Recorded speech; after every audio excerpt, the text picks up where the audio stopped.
नमस्कार, turning point में आपका स्वागत है और मैं हूं आपके साथ साइमा। लोकसभा चुनाव के लिए वक्त तेजी के साथ रेत की तरह से फिसलता जा रहा है और जैसे जैसे लोकसभा चुनाव के लिए वक्त कम हो रहा है वैसे वैसे विपक्षी पार्टियों की परेशानियां बढ़ती जा रही हैं। पीएम मोदी को हराने के लिए विपक्षी पार्टियों ने मिलकर विपक्षी गठबंधन तो बना लिया, लेकिन उसकी एकता ज्यादा वक्त तक टिक नहीं पाई। लेकिन विपक्षी पार्टियों में सबसे ज्यादा कांग्रेस पार्टी को जोरदार झटके कम होते वक्त के साथ ही लगते हुए नजर आ रहे हैं और कांग्रेस पार्टी की टेंशन लगातार बढ़ रही है। जहां पूरे देश में राम मंदिर की प्राण प्रतिष्ठा को लेकर उत्साह है, तो वहीं कांग्रेस के लिए ऐसी बुरी खबर सामने आई कि पूरी पार्टी में मातम पसर गया है और सुप्रीम कोर्ट ने जबरदस्त तरीके का झटका दे दिया है। खबर में धमाकेदार खुलासा करेंगे, लेकिन उससे पहले आप ये जान लीजिए कि ये मामला राजीव गांधी और इंदिरा गांधी के वक्त से जुड़ा हुआ है,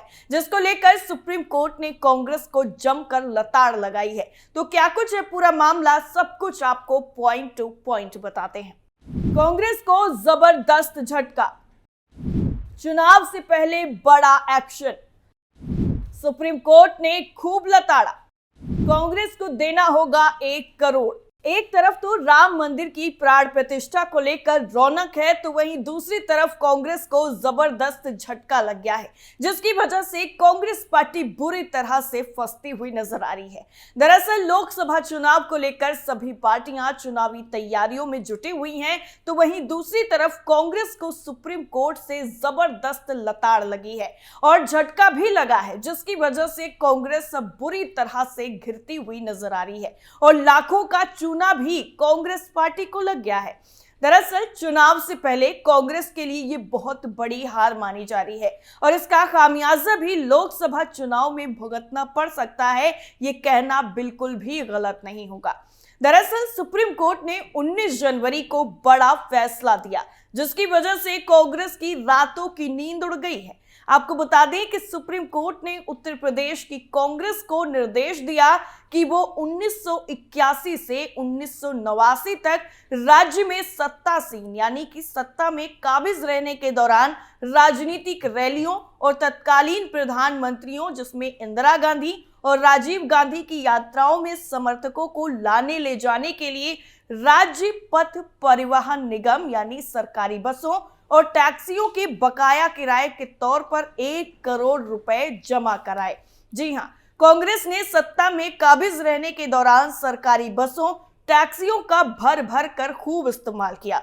लोगों को प्रचार के लिए लाने से ले जाने के लिए उनका खूब इस्तेमाल भी किया गया। सत्ता की मलाई तो कांग्रेस ने खा ली, लेकिन उसका भुगतान तक नहीं किया गया और ये 1-2 लाख नहीं बल्कि पूरा 1 करोड़ रुपए है जो सरकारी बसों, टैक्सियों के किराए के तौर पर कांग्रेस को अब जमा कराना होगा, जिसका आदेश सुप्रीम कोर्ट ने यूपी कांग्रेस को दे दिया है। वैसे एक बात तो सोचने वाली है कि कांग्रेस को इतने सालों तक सत्ता पर काबिज रहने के दौरान इसका ख्याल नहीं आया। अपने खजाने वो भरती रही और सत्ता पर काबिज रही, लेकिन सरकारी चीजों का जो इस्तेमाल किया वो कांग्रेस फ्री में करना चाहती थी और उसका किराया तक नहीं दिया गया। और ये उस वक्त की बात है जब इंदिरा गांधी प्रधानमंत्री थी और उनके बाद राजीव गांधी भी पीएम बने, लेकिन तब से लेकर अब तक कांग्रेस ने किराया नहीं चुकाया और आखिरकार अब सुप्रीम कोर्ट ने जोरदार झटका देते हुए कांग्रेस को 1 करोड़ रुपए जमा कराने का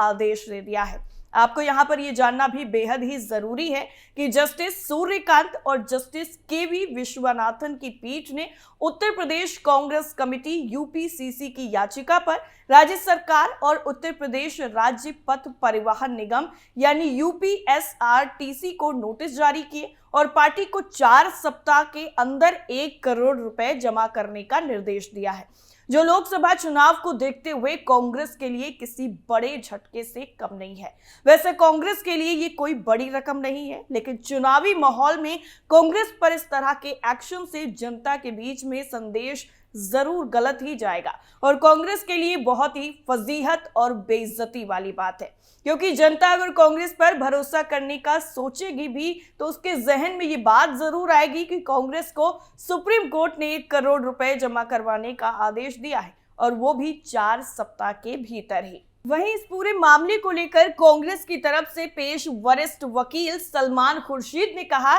कि परिवहन निगम उच्च न्यायालय के निष्कर्षों को चुनौती दे रहा है, क्योंकि कुल 2 करोड़ 68 लाख रुपए की राशि विवादित है। इस पर जस्टिस सूर्यकांत ने कहा कि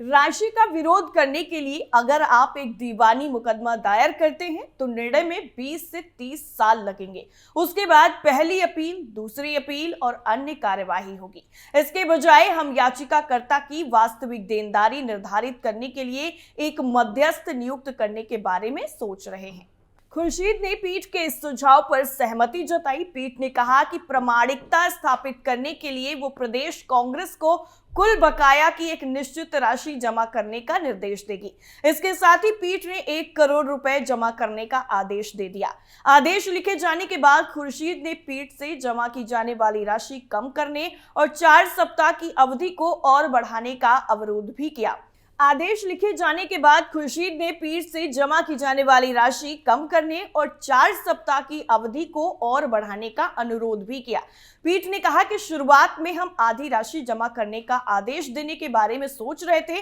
लेकिन फिर हमने सोचा कि 1 करोड़ रुपए प्रामाणिकता स्थापित करने के लिए पर्याप्त होंगे। दरअसल आपको बता दें कि प्रदेश कांग्रेस ने 1998 में दायर एक रिट याचिका के सिलसिले में इलाहाबाद हाईकोर्ट की लखनऊ पीठ के 5 अक्टूबर 2023 के आदेश को चुनौती दी थी। प्रदेश कांग्रेस ने लखनऊ सदर के तहसीलदार की तरफ से जारी वसूली नोटिस को भी चुनौती दी थी और ये कार्रवाई यूपीएसआरटीसी के प्रबंध निदेशक के कहने पर शुरू की गई थी, जिसमें यह दावा किया गया था कि प्रदेश कांग्रेस पर 2 करोड़ 68 लाख रुपए की भारी भरकम बकाया रकम है और वो इसे वसूलने का हकदार है। हाईकोर्ट ने अलग अलग खतों और बिलों का उल्लेख किया है और यूपीएसआरटीसी के 2 अप्रैल 1981 के एक पत्र का संज्ञान लिया है, जिसमें बताया गया है कि 16 फरवरी 1981 को उत्तर प्रदेश कांग्रेस की तरफ से आयोजित किसान रैली के लिए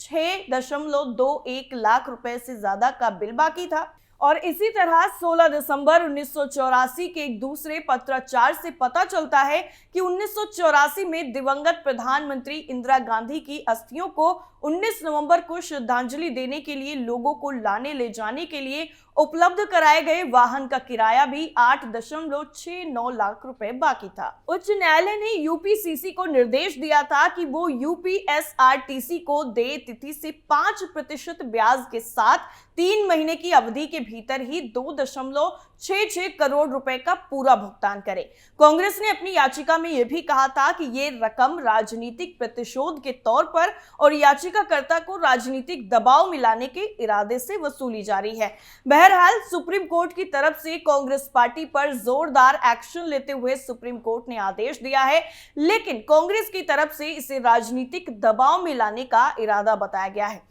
इतना ही नहीं, एक तरफ तो कांग्रेस पार्टी को 1 करोड़ रुपए देने का आदेश दिया गया है, तो वहीं दूसरी तरफ कांग्रेस के लिए दूसरा झटका भी राहुल गांधी पर लगे जुर्माने के रूप में कांग्रेस को लगा है, जिसने राहुल गांधी के साथ साथ कांग्रेस पार्टी को हिलाकर रख दिया। दरअसल कांग्रेस पार्टी के लिए इस वक्त राम मंदिर की प्राण प्रतिष्ठा से बड़ा इवेंट राहुल गांधी की भारत जोड़ो न्याय यात्रा का चल रहा है, लेकिन ऐसे में राहुल गांधी को जोरदार झटका लगा है। दरअसल महाराष्ट्र में ठाणे की एक अदालत ने कांग्रेस नेता राहुल गांधी पर जुर्माना लगाया है और ये जुर्माना उन पर मानहानि के एक मामले में लिखित बयान दाखिल करने में देरी करने पर लगाया गया है। दरअसल राहुल गांधी ने पत्रकार गौरी लंकेशन की हत्या से राष्ट्रीय स्वयंसेवक संघ का नाम जोड़ा था, जिसके बाद संगठन के कार्यकर्ता विवेक चंपानेरकर ने उनके खिलाफ मानहानि का केस दायर किया था और एक समाचार एजेंसी के मुताबिक राहुल गांधी ने अदालत में लिखित बयान दर्ज कराने में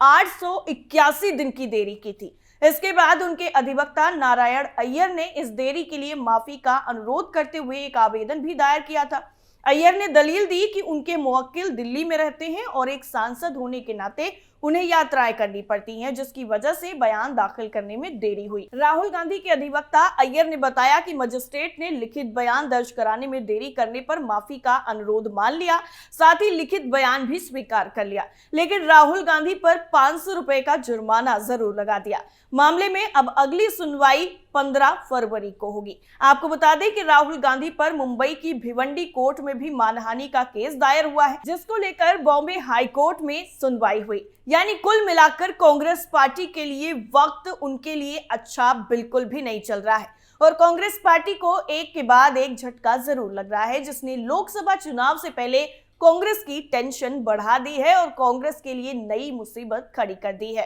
अब देखना होगा कि क्या कांग्रेस पार्टी पर हुए सुप्रीम कोर्ट के एक्शन के बाद इसका चुनाव में कोई असर देखने को मिलेगा या फिर नहीं। टर्निंग पॉइंट में फिलहाल के लिए इतना ही। बाकी खबरों के लिए बने रहिए कैपिटल टीवी के साथ। नमस्कार।